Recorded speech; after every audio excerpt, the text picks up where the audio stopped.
governor's agenda is terrible. Did I just say that? Sorry. I'm going to stop editorializing already. It's a new year, and Capitol Clarity is here to make the legislative process more accessible, easier to understand, because, you know, without citizen involvement and understanding, we can't keep our republic, we can't keep our state from going down the road of, you know, California, Oregon, etc. And we want you guys to understand the legislative process. This was founded a couple years, 2 years ago, 3 years ago, by then Representative Dorothy Moon, who's now the chairman of the Idaho Republican Party, and Lieutenant Governor Janice McGeachin, again, to make the legislative process more transparent and accessible to the average person who doesn't understand lawyerese. The idea of this program is to invite lawmakers or speakers to this place to talk about policy, talk about ideas, have an open debate that may not always occur in our committee rooms for various reasons. Again, I'll stop being cynical. Today's show, before we get to today's show, there's just a few housekeeping items that I need to do. First of all, there are a number of lawmakers who make it a point to come to these meetings so that they can interact with the public, answer questions, and just generally be available. So if you are a member of the legislature, please stand up and let us recognize you for a second.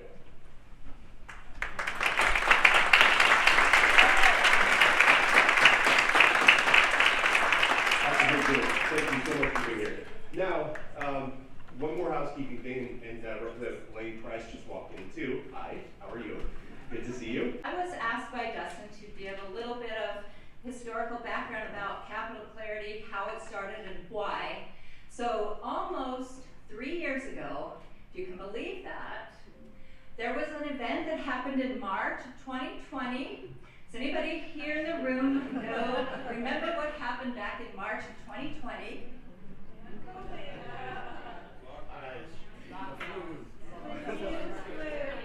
You said it. Our governor he put our state into an extreme emergency, told us that we had to stay home, actually shut down businesses in Idaho, and thousands of people lost their jobs, they lost their livelihoods.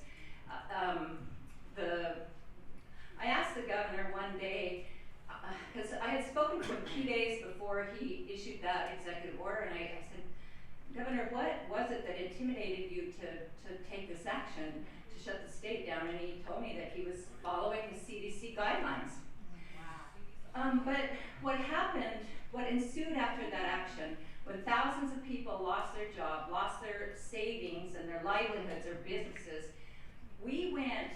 Idaho went from having about 2% unemployment to over 13% unemployment. And we had been downsizing offices in the Department of Labor just a couple months prior to that.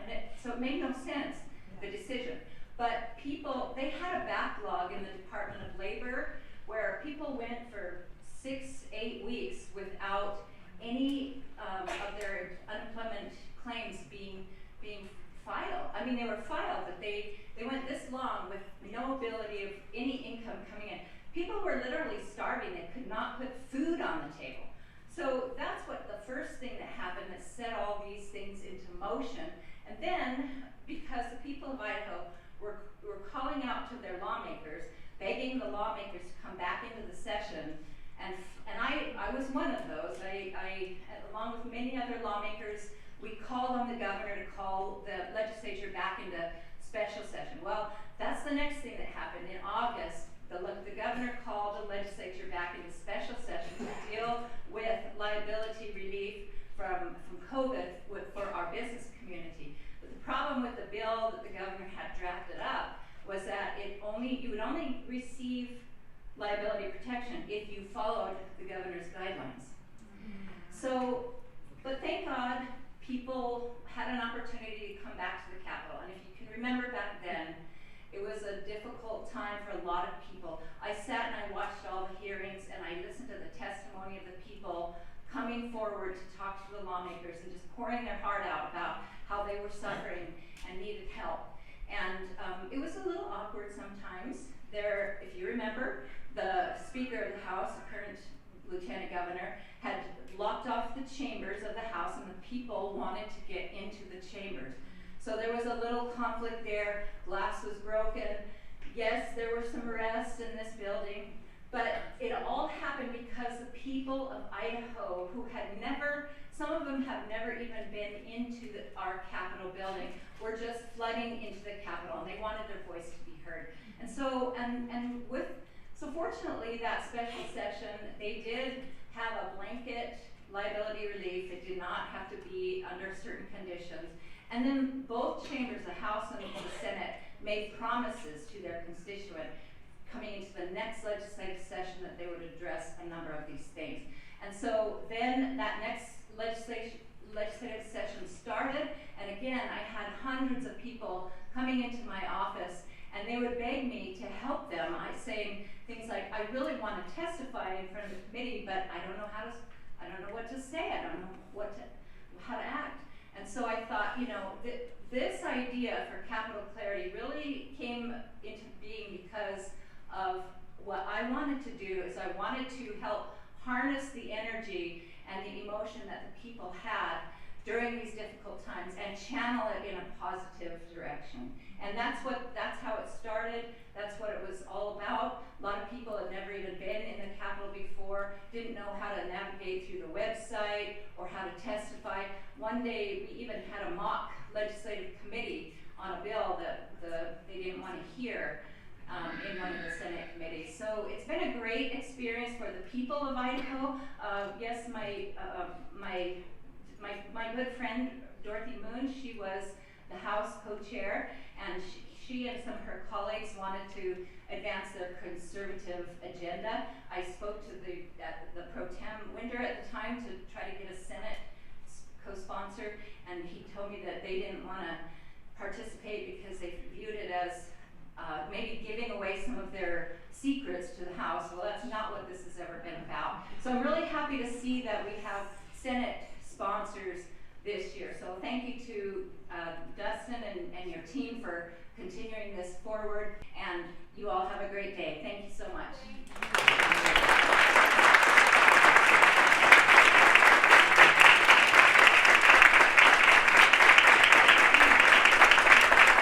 The only people in a lot of legislators' ears are the lobbyists and the establishment and the executive branch.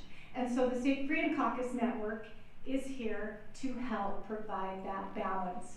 We are here to provide high-level staffing, high-level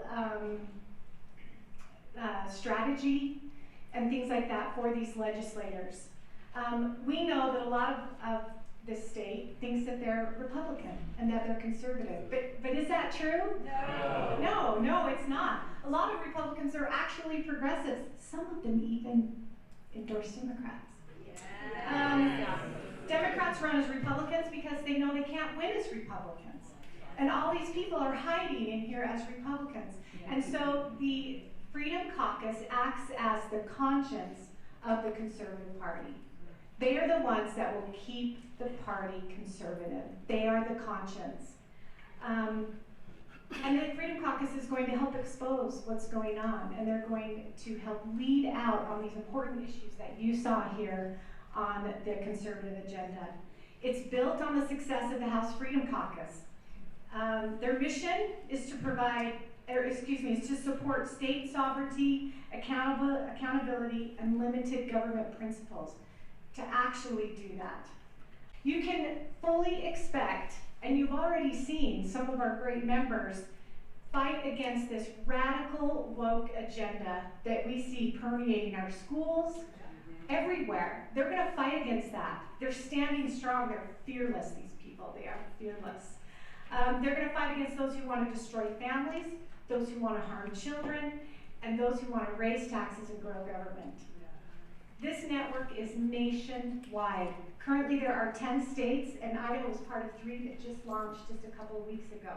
People are super excited about this and this movement that's happening. These legislators are going to have the critical resources that they need to challenge the establishment and to move the dial, because it's time for us to take our state back. Am I right? I want to thank Senator Carlson and Representative Wisniewski who are part of this great Freedom Caucus network, and also Heather Scott, who's the co-chair along with Tammy Nichols. And if you want to find out who else is, you can go to the statefreedomcaucus.org and you can learn and see more about this great network and this great movement that is going to take back our state. Yeah. I was appointed to talk about protecting our families and our children. Traditional family values are the foundation of our nation. One of the reasons why I ran for office was to protect my grandchildren. Amen. And I think that's what got me elected. So I will fight for you every day, for our families, for our kids in school. We will make the money follow the students. We will do everything we can possibly do to save our state from the tyranny that's been started here. And that's right. And then that's my quick version of what we are doing. Because I want to give Judy her time, but I'm also going to talk about greater government transparency. Yeah. We're planning on not being a rubber stamp to the appropriations, to everything that's being tried to be passed. We are working. I've been working at the Capitol from 7 to at least 7 every night, and I believe that is not abnormal for a legislator. And I will read every bill I can possibly read. I will spend as much time trying to figure out whether this legislation is good for Idaho or not. But we are going to be transparent, and we're going to give the public as much information as possible. So please be involved in Capitol Clarity, ask your questions, and let's make this movement work for Idaho. Are we a conservative state? I want to tell you what Speaker Danny always said. So he was my neighbor, he lived a mile from me. I had his kids in my 4-H class. And we would go to town hall meetings in District 9. And people would ask that question, what is going on with state government? We thought we'd moved here and it was a conservative place. He would always say, the people of Idaho are conservative. Your elected officials are not. And that was years ago. So all you have to do is keep talking to your elected officials and make sure you know how they vote and ask them about the bills. You know, we read the bills. You guys need to read the bills too and understand them. It's really important because there are some who will try to tell you you don't understand. So try to understand. My part was about the lower taxes. So you know we have between 1.5 and 1.7 billion with a B surplus dollars. And that tells you instantly we have taxed way too much. Yeah.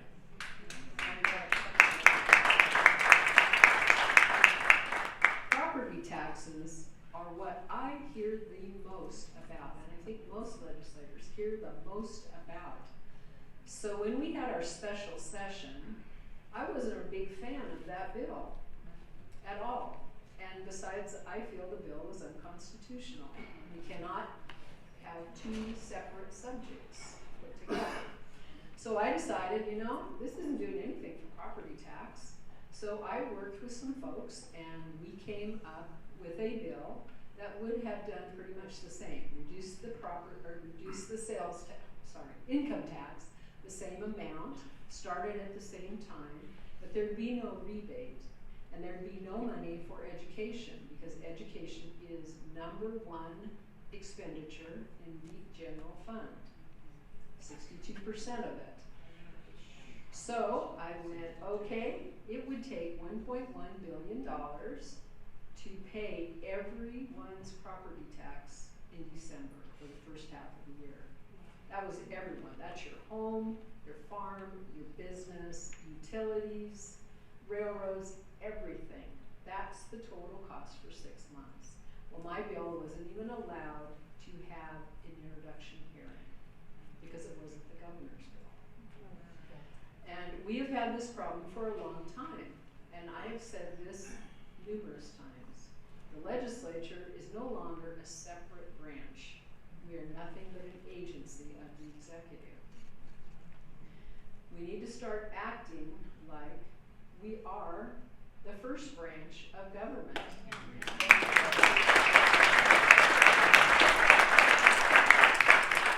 So that's basically what this second part I'm supposed to talk about is to restore separation of powers and the proper role of government. Exactly. And again, I urge all of you to read the Constitution.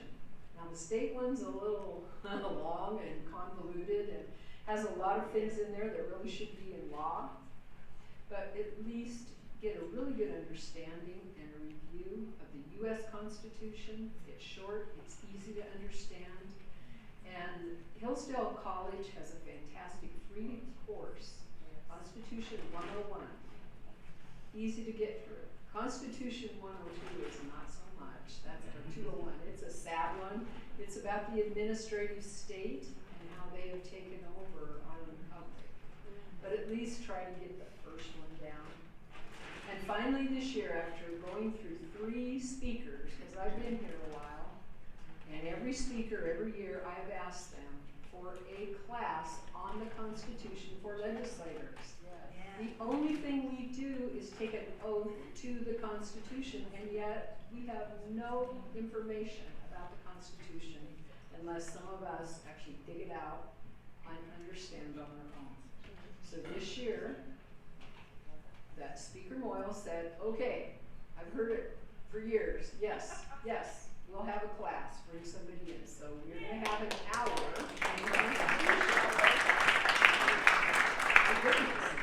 So the tax relief that we have on there is property tax, grocery tax, gasoline, income, and sales tax relief. So please go talk to your legislators and see what they have to say. I know the 1.5 or 7 billion is already gone with the agencies. They have plans for every speck of that money with the governor. But this is your money, so talk to your legislators and please encourage legislators to really be a separate